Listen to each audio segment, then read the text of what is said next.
For what reasons do prospects and customers object to price? Perceived value, perception. Due to lack of knowledge, no established need, or sheer ignorance, they sincerely do not believe that the product, service, or associated add-on items or features being discussed are worth the asking price. Negotiation fear tactic.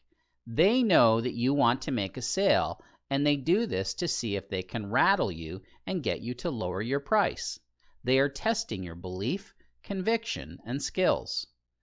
They really cannot afford it. Budget limitations, i.e. purchasing a home, or they do not think that they can afford it. Perception, lack of financial creativity, or fear of getting into trouble when they must answer to someone else or justify their decision. It's their job. This relates to negotiation as well. As part of their job description, they get paid to negotiate aggressively, and they may receive additional compensation or bonuses for their part in making their business or company more profitable.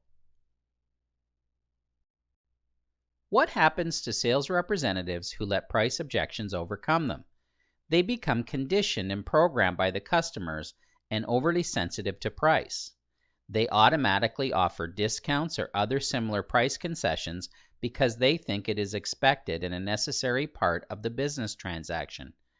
They begin to believe that the company is making too much money, have the margin set too high, that the customers are being duped, and that the prices need to be lowered in order to be more price competitive.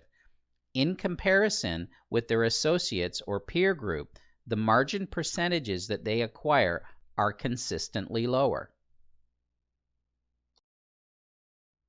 Instead of doing what they should be doing, selling or building value and maintaining profitable margins, they become sympathetic to the customer's plight and complain that prices are too high and that they could sell more if the company was more willing to discount. In knowing and understanding these reasons, what are some of the measures we must take in order to be better armed and protect ourselves against price objections? Use a questioning strategy to determine the decision-making process, uncover needs, and then establish and build value regarding the identified prospect needs before discussing pricing and dumping information or assaulting them with features.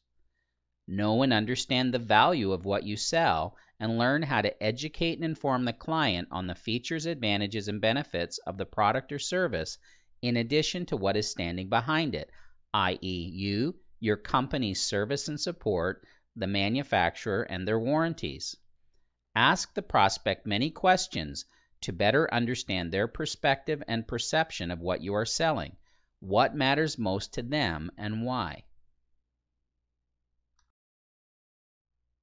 If the prospect has to explain their reasoning to someone else, or they are involved in some form of comparison shopping, gain a clear understanding of the other choices or options that they are considering so that you're able to justify your proposed solution, effectively educate and inform them on the differences and any unique advantages that your product or service offers, apples and apples or apples and oranges.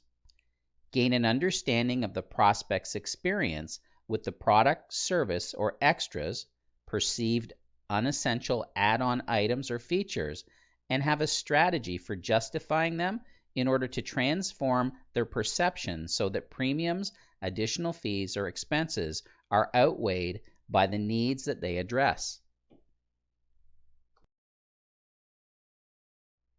First objection rule. Keep in mind that when prospects have little or no time to think about it, like when you are phoning to schedule an appointment, they commonly use the same phrases, which we call objections, on everyone who calls. Sorry to tell you, you aren't special, nor do they have a list and decide that they are going to use number 3 for your call. Here are some important points to keep in mind. Their objections are not well thought out. In fact, there is often no thinking or substance involved at all, usually a smokescreen, same standard response that they say to everyone, they don't expect you to be able to smoothly recover from it, it usually works to blow off almost everyone, so they don't have a backup when you handle it effectively. Learning Spotlight number 4. It's time to review what we've covered so far. Each question in the quiz has a 90-second time limit, and the quiz has a 15-minute time limit. You cannot pause the quiz once you begin. The quiz includes many types of questions, including true or false, drag and drop, multiple answers, etc. Read the questions carefully and make sure you understand what is being asked before submitting your response.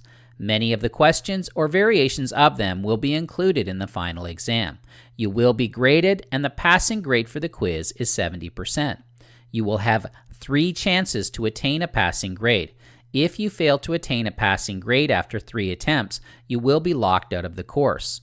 You will have an opportunity to review the quiz responses upon successful completion. If you wish to review the previous slides and sections, do so before advancing. Upon completion of the quiz, please click on the green Next button with the white arrow in order to advance to the next step in the learning path. This concludes step number 9 of the learning path. Please click on the green Next button with the white arrow in order to advance when you are ready to proceed.